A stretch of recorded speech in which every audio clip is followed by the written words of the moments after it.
గౌరవ ముఖ్యమంత్రి గారు ముఖ్యంగా బలహీన వర్గాలకు చెందినటువంటి బీసీఈ గ్రూప్ ఏదైతే ముస్లింలలో సామాజికంగా ఆర్థికంగా వెనుకబడ్డటువంటి ఒక వర్గాలకు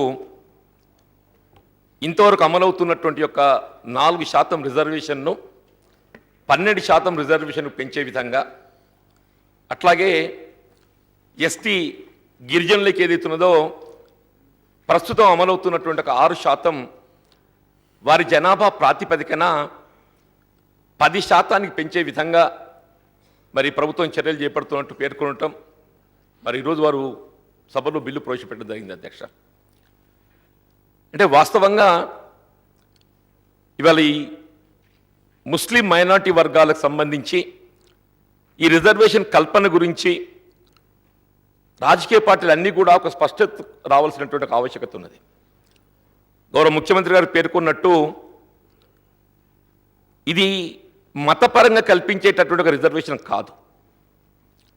బేసికల్లీ ఏ విధంగా మన హిందువులలో సామాజికంగా ఆర్థికంగా వెనుకబడ్డటువంటి ఒక వర్గాలు ఉండడం జరిగిందో ఆనాడు వారిని గుర్తించి వారికి రిజర్వేషన్ ఫలాలు అందించగలిగినట్టయితే వారు ఆర్థికంగా ముందుకు పోగలుగుతారనేటువంటి ఒక భావనతోని రిజర్వేషన్ సౌకర్యం కల్పించడం జరిగిందో, మళ్ళీ ఈ ముస్లింస్లలో ఉండేటటువంటి ఒక సామాజికంగా ఆర్థికంగా వెనుకబడ్డటువంటి ఒక వర్గాల వారికి కూడా ఆ రిజర్వేషన్ ఫలాలు అందించగలిగినట్టయితే వారు కూడా ముందుకు పోయేటటువంటి ఒక అవకాశం ఉంటుందని చెప్పని మరి ఆనాడు 2004లో కాంగ్రెస్ పార్టీ ప్రభుత్వ హయాంలో మరి గౌరవ ముఖ్యమంత్రి రాజశేఖర రెడ్డి గారు ఏదైతుందో దీన్ని 5% కల్పించాలని చెప్పని భావించటం, తదనుగుణంగా చట్టం చేసినప్పటికీ మరి న్యాయస్థానాలలో ఈ 50% మించకూడదు అనేటువంటి ఒక సమస్య వచ్చినప్పుడు దాన్ని 4% కుదించుకొని ఇవాళటి కూడా ఈ 4% ఈ రాష్ట్రంలో వీళ్ళ ముస్లింలలో ఉండేటటువంటి ఒక సామాజిక వెనుకబాటుతనానికి గురైనటువంటి వర్గాల వారికి అందించడం జరుగుతుందో అది కాంగ్రెస్ పార్టీ చేపట్టినటువంటి ఒక ఘనత అని చెప్పక తప్పదని చెప్పంటున్నాను అధ్యక్ష.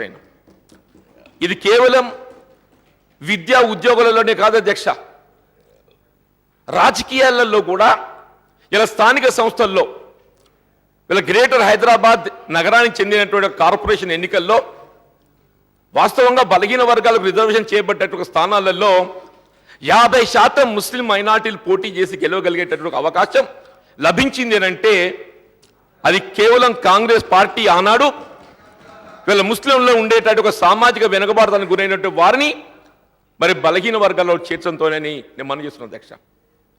దయచేసి కొన్ని రాజకీయ పార్టీలు వారు రాజకీయ దృక్పథంతో ఒక మతతత్వం ఒక మత కోణంతో ఏదైతుందో మరి ఏ విధంగా రాజకీయ లబ్ధి పొందగలుగుతామనేటువంటి ఒక భావన కావచ్చు అధ్యక్ష. దాన్ని కేవలం ఒక మత కోణంతోనే చూడడం అనేది ఇది సరైనది కాదు అధ్యక్ష అని చెప్పంటారు. We have to come out of the politics, we have to come out of the politics. వీళ్ళ ముస్లిం సమాజంలో ఆర్థికంగా సామాజికంగా ఎంత వెనుకబడి ఉన్నారు వారు, నిజంగా దళితులతో సమానంగా వెనుకబడ్డ వర్గాలు ఉన్నాయనంటే ఇవాళ ముస్లిం మైనార్టీలోని కొన్ని తెగలు, నాట్ ఆల్. ఇవాళ దయచేసి గమనించాల్సింది ఆనాడు ఈ బీసీఈ రిజర్వేషన్ కేటగిరీ అమలుకు తెచ్చినాడు ఏదైతే అధ్యక్ష, ఇది యావత్ ముస్లింలకు కల్పించిన రిజర్వేషన్ కాదని మనం చేస్తున్నాం అధ్యక్ష. ఇది కేవలం షేక్, సిద్ది, యాబా, హబషి, తుర్కకాష, జింక సాహెబులు ఇట్లా చాలా నిరుపేద రజక, చాకలి ఇటువంటి వారికి అందరికీ కల్పించారు అధ్యక్ష. వీళ్ళ ముస్లింలలో ఉండేటటువంటి ఒక ప్రధానమైనటువంటి ఒక తెగల అధ్యక్ష అని చెప్పి అంటున్నా. సయ్యద్, మొఘల్, పఠాన్, ఇరానీ, అరబ్, బోరా లేదు వీళ్ళకు. నేను అది చెప్పదలుచుకున్నాను. నేను వీళ్ళు బయటి సమాజానికి ఏ విధంగా ప్రచారం తీసుకెళ్తున్నారంటే వీళ్ళ టీఆర్ఎస్ పార్టీ ఎన్నికల ప్రణాళికలో పేర్కొనడం, కాంగ్రెస్ దానికి వత్తాసు పలకడం, మరి ఇది హిందువులకు ఏదైతుందో బలహీన వర్గాలకు ఏదో అన్యాయం జరగబోతుందనే ఒక భావన కలిగించే విధంగా దుష్ప్రచారం చేయటం ఇది సరైనది కాదని చెప్పని ఈ సభా వేదికను మనం చేస్తున్నాం అధ్యక్ష అంటున్నాను. దాంతోపాటుగా ఇలా రాష్ట్ర ప్రభుత్వానికి సంబంధించి కూడా అధ్యక్ష అంటున్నాను. నేను మీకు తెలియదు కాదు అధ్యక్ష, టీఆర్ఎస్ పార్టీ వాళ్ళ ఎన్నికల ప్రణాళికలు ఇప్పుడే గౌరవ ముఖ్యమంత్రి గారు పేర్కొన్నారు. अगर टीआरएस पार्टी हुकूमत में आए तो 4 महीने के अंदर 12% रिजर्वेशन हम अमल में लाएंगे बोल के चुनाव में वादा करें. 4 महीने में अमल में लाने की बात बाजू रखिए. कम से कम कमीशन भी नहीं डाले, 9 महीने तक कमीशन नहीं डाले साहब. 9 महीने के बाद मार्च में कमीशन डाले तो वो रिपोर्ट देने को 1.5 साल लिए रिपोर्ट देने को. अब तकरीबन 3 साल हुआ. अगले 1 साल 1.5 साल हुए तो फिर चुनाव को जाने का है. अब 3 साल गुजर जाने के बाद जो है अब Please silence. Please silence. Please silence. I am requesting the members to maintain silence. Please silence. ఇప్పుడు నేను ఫ్యాక్ట్స్ మీద మాట్లాడుతున్నాను. నేను మీరు దీన్ని వినే ఓపిక లేకుండా మేమేం చేయలేమంటున్నాను. నేను జీవన్ రెడ్డి గారిని అదొక అప్పీల్ అధ్యక్ష. అది మంచి అయినా చెడ్డ అయినా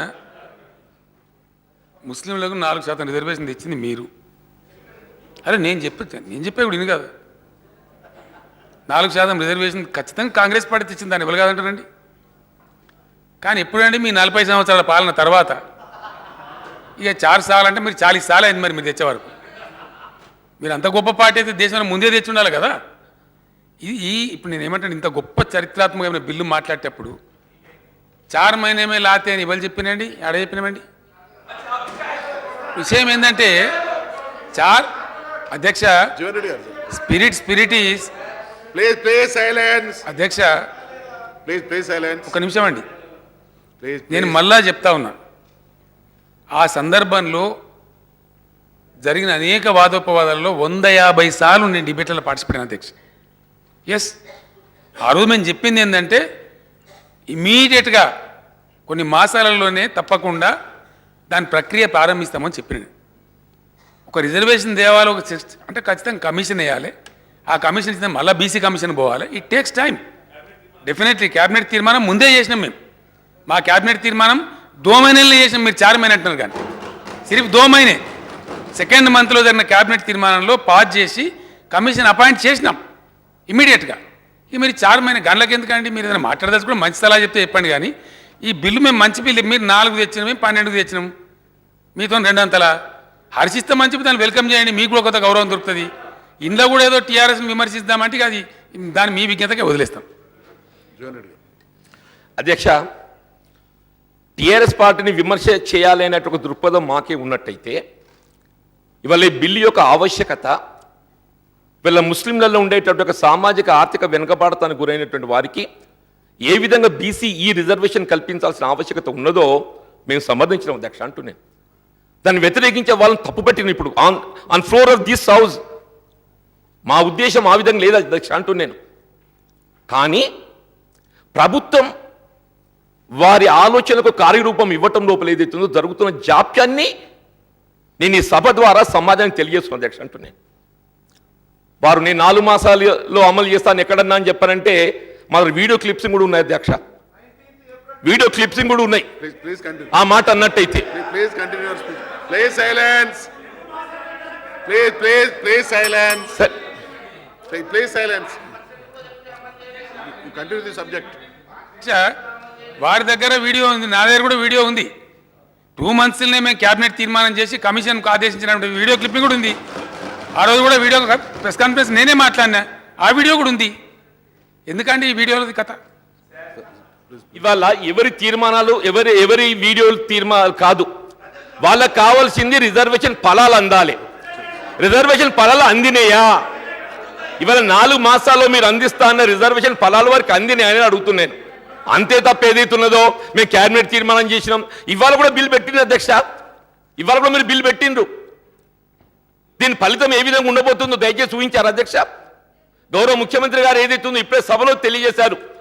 మేము కేంద్ర ప్రభుత్వాలు విజ్ఞప్తి చేయబోతున్నాము, దేశమంతా ఒకే విధమైన ఒక పాలసీ ఉండాలి. కేంద్ర ప్రభుత్వాన్ని రేపు ఏదో నీతి ఆయోగ్ సమావేశంలో ఏదైతుందో మేము దీన్ని ప్రధాన అంశంగా చేస్తామని చెప్పినారు. నేనేమంటున్నా అధ్యక్ష, ఇక్కడ మనం బిల్లు ప్రతిపాదించగానే సరిపోదు అధ్యక్ష, ఆమోదించుకోవడం సరిపోదు. We are supporting it. We are for it. కానీ ఇది అమలుకు ఏ విధంగా తీసుకురాగలుగుతాం అనేది అది మన స్పష్టత కావాలి. ఇవాళ మీరు పేర్కొన్న ఇందిరా సాహ్ని కేసే కానివ్వండి, ఇతర సుప్రీంకోర్టు జడ్జిమెంట్సే కానివ్వండి కాక, ఇవన్నీ లీగల్ స్క్రూటీలో నిలబడాల్సినటువంటి ఒక ఆవశ్యకత ఉంది. ఇవాళ ఎప్పుడు వాస్తవంగా ఏదైతే ఉందో state government can enact the act on their own also. కానీ అది న్యాయస్థానంలో నిలుపుకోవడానికి అవకాశం తక్కువ ఉంటుంది కాబట్టి దాన్ని 9th షెడ్యూల్లో చేర్చగలిగినట్టయితే మనకు ఒక ప్రొటెక్షన్ దొరుకుతుందనే ఒక భావనతోని మరి గౌరవ ముఖ్యమంత్రి గారు కేంద్ర ప్రభుత్వ దృష్టి తీసుకెళ్తా అని చెప్పని భావిస్తున్నట్టు నేను భావిస్తాను అధ్యక్ష. కానీ ఇక్కడ కేంద్ర ప్రభుత్వ దృష్టికి తీసుకెళ్లడంతో సరిపోదు, వారిని ఒప్పించాల్సిన ఒక బాధ్యత ఇవాళ ఈ రాష్ట్ర ప్రభుత్వం మీద ఉంది అధ్యక్ష అని చెప్పి అంటూ నేను చేస్తున్నాం. నాయన మేము కూడా చేస్తున్నాం. గౌరవ ముఖ్యమంత్రి గారు ఏదైతే ఉందో వారికి ప్రధానమంత్రి గారితో ఉన్నటువంటి సన్నిహిత సంబంధాలు, ఏ విధంగా వారు డిమానిటైజేషన్ సపోర్ట్ చేయడం లోపల కేంద్ర ప్రభుత్వానికి అండగా నిలవడం జరిగిందో, జిఎస్టీకి అండగా నిలవడం జరిగిందో, ఇవాళ ఏదైతున్నదో ఈ ముస్లిం రిజర్వేషన్ బిల్లుకు సంబంధించి 9th షెడ్యూల్లో చేర్చే విధంగా, దీన్ని న్యాయస్థానంలో నిలదొక్కునే విధంగా కేంద్ర ప్రభుత్వాన్ని ఒప్పించాల్సిన ఒక బాధ్యత ప్రధానంగా ఈ రాష్ట్ర ప్రభుత్వం మీద ఉంటుంది అధ్యక్ష.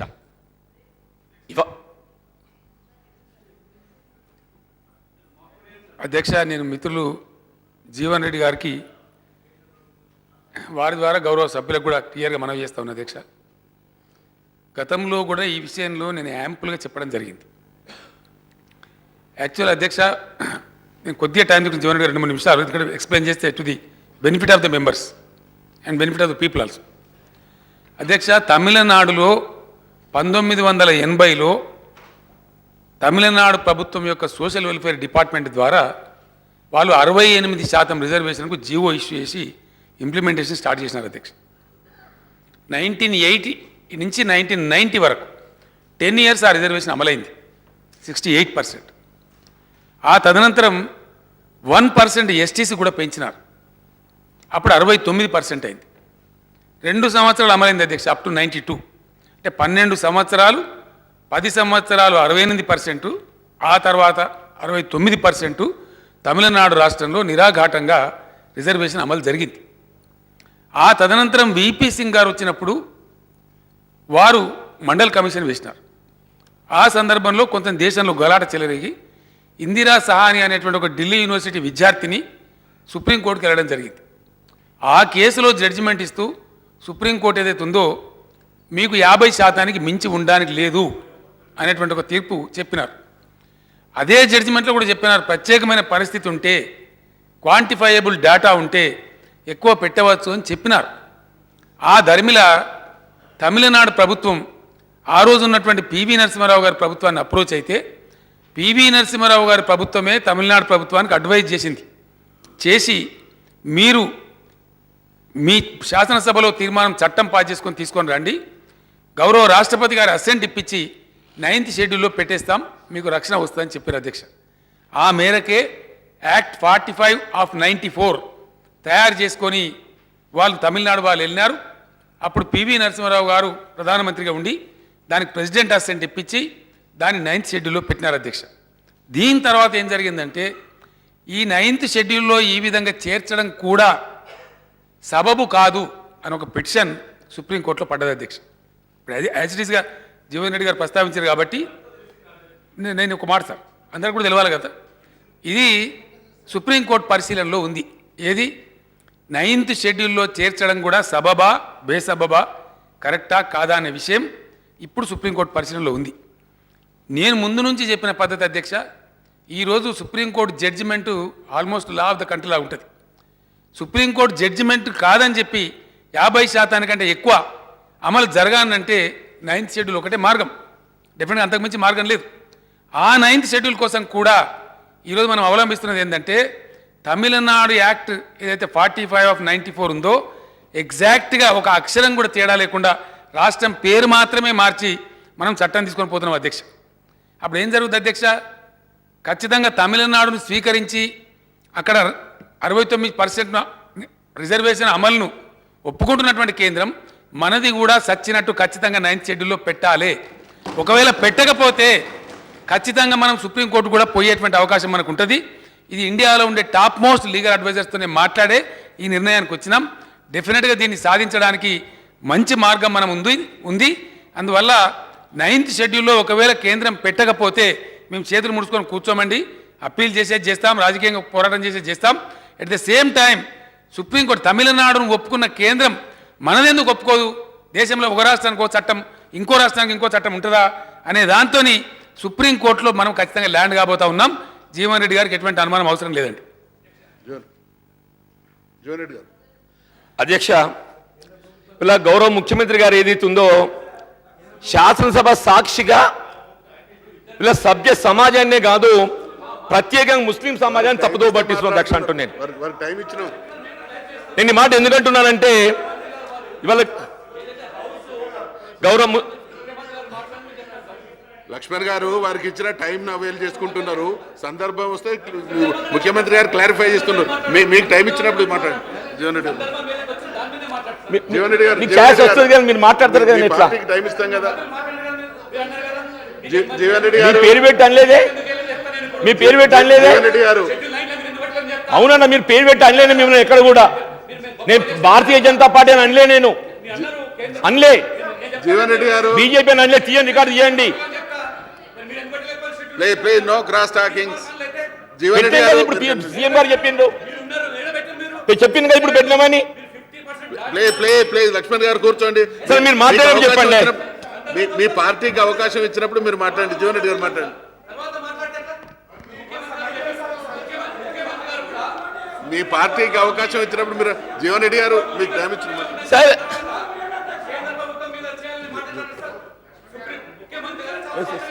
లక్ష్మణ్ గారు ఇప్పుడు ఒక్క నిమిషం ఇప్పుడు అధ్యక్ష బీజేపీకి మీ ద్వారా విజ్ఞప్తి ఏంటంటే మీరు రాసి పెట్టుకోండి, మీ టర్న్ వస్తుంది నెక్స్ట్ వారి తర్వాత మీరు మాట్లాడండి తప్పకుండా. ఇప్పుడు దయచేసి మీరు అది సభానాయకుడిగా ముఖ్యమంత్రి గారు క్లారిఫై చేసినారు. నెక్స్ట్ మీ పార్టీ టర్న్ వస్తుంది, మీరు రాసి పెట్టుకోండి, మీ అవకాశం వచ్చినప్పుడు మీరు మాట్లాడండి. దయచేసి ప్లీజ్ సహకరించండి. జీవన్ రెడ్డి గారు ప్లీజ్ కంటిన్యూ. జీవన్ రెడ్డి గారు మీరు మాట్లాడండి. నేను మాట్లాడుతున్నాను సార్, వారు అడ్డం పెట్టి మాట్లాడండి. ఏం మాట్లాడాలి సార్ నేను? ఇప్పుడు లక్ష్మణ్ గారు మీకు అవకాశం ఇచ్చినప్పుడు నెక్స్ట్ మళ్ళీ టర్న్ లో భాగంగా మీకు కూడా అవకాశం వస్తుంది. మీరు మాట్లాడదలుచుకుని మాట్లాడుకోండి, మీరు చెప్పదలుచుకుని నోట్ చేసుకోండి. జీవన్ రెడ్డి గారు please continue your speech. Jeevan Reddy గారు మీరు మాట్లాడబోయిన నేను చెప్తాను. సరే నన్ను ఏం చేయమంటారు సార్? మీరు మాట్లాడండి మరి. ప్లీజ్ లక్ష్మణ్ గారు నన్ను ఏం చేయమా? Please resume your seats. మీకు అవకాశం ఇస్తాం కదా, మీకు అవకాశం ఇచ్చినప్పుడు జీవన్ రెడ్డి గారు మీరు మాట్లాడండి.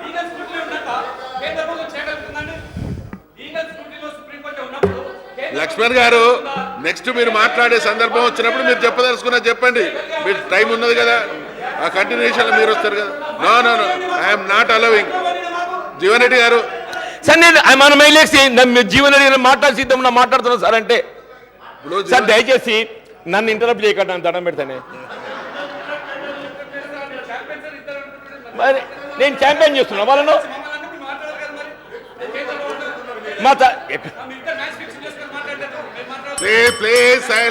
ఇప్పుడు తెరవండి మ్యాజిక్ నేను చెప్తా. ఫిక్సింగ్ చెప్తా ఇప్పుడు.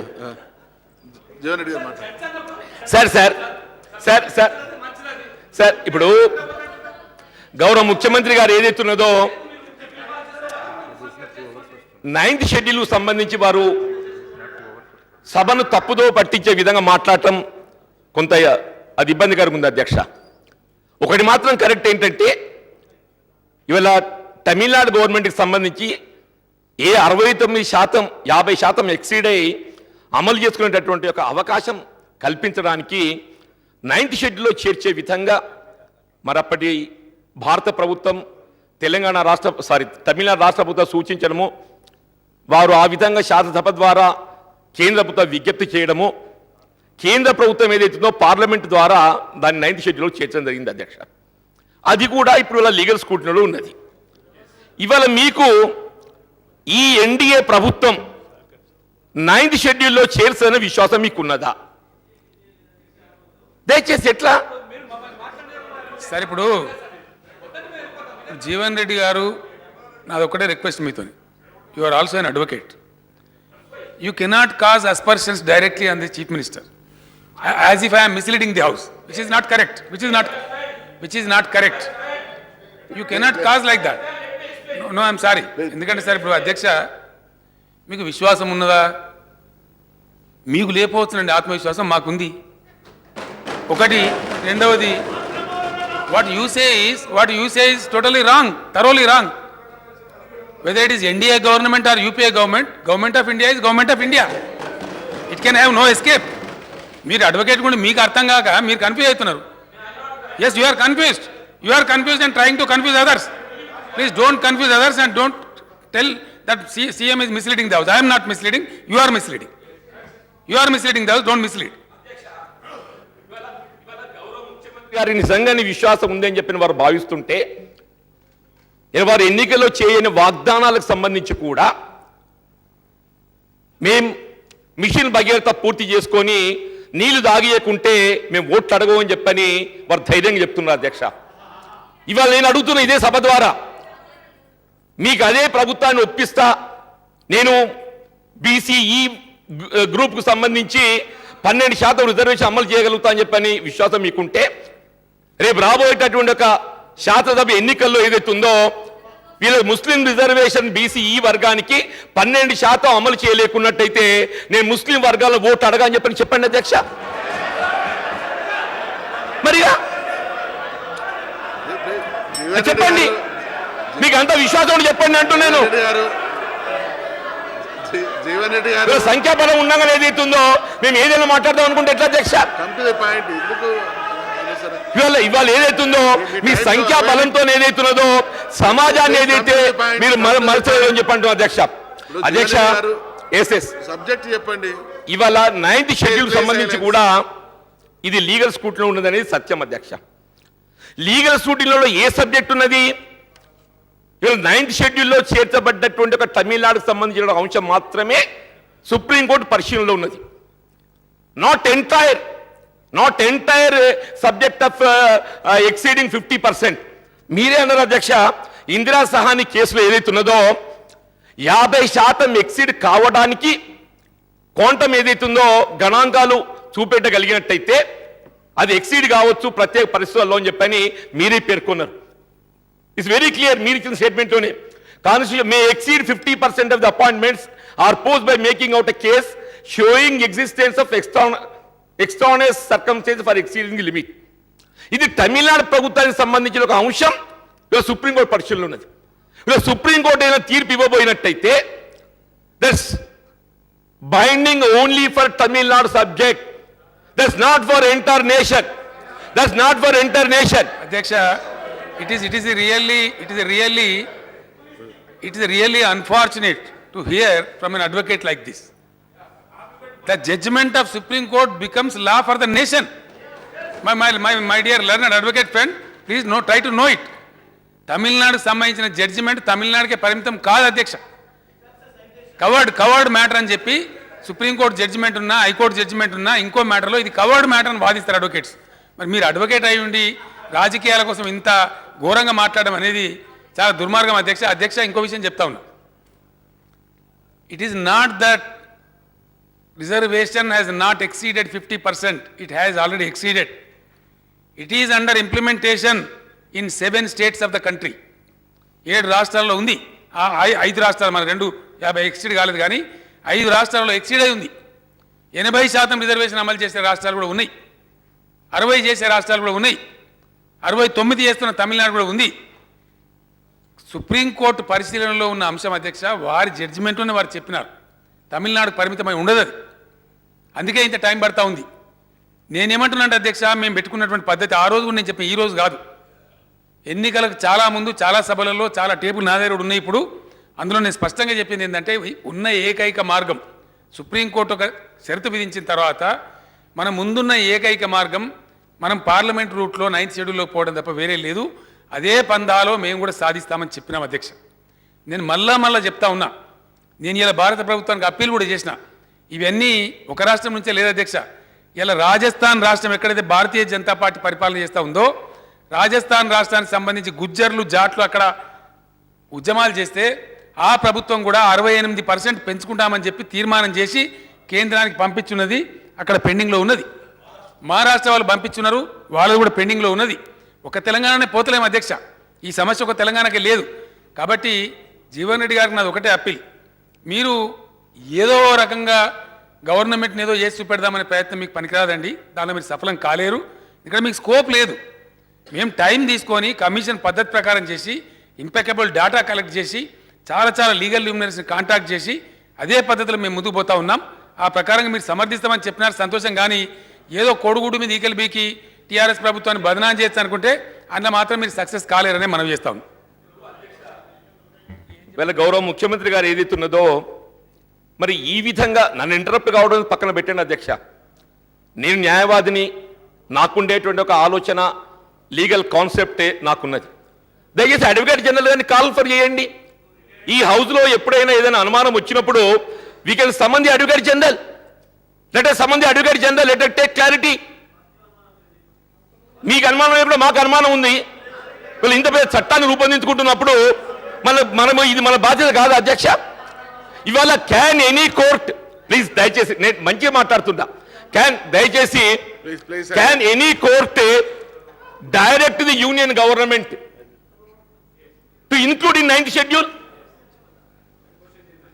అదే చెప్తున్నా నేను అదే చెప్తున్నా. ఇవాళ మీరు ఏదో సుప్రీంకోర్టు ఇవ్వబోయే తీర్పు అన్న అదే చెప్తున్నా అంటే మళ్ళీ ఇక్కడ మాట్లాడుతున్నా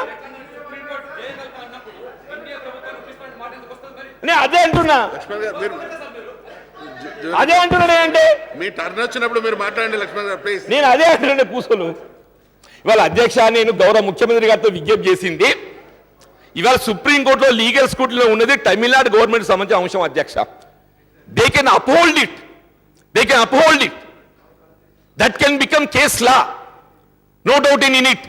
కానీ అది కేసు లా అయినంత మాత్రాన ఇవాళ 9th షెడ్యూల్లో ఈ అంశాన్ని చేర్చాలనేది ఏ న్యాయస్థానం డైరెక్ట్ చేయలేదు అధ్యక్ష అని చెప్పంటూ నేను.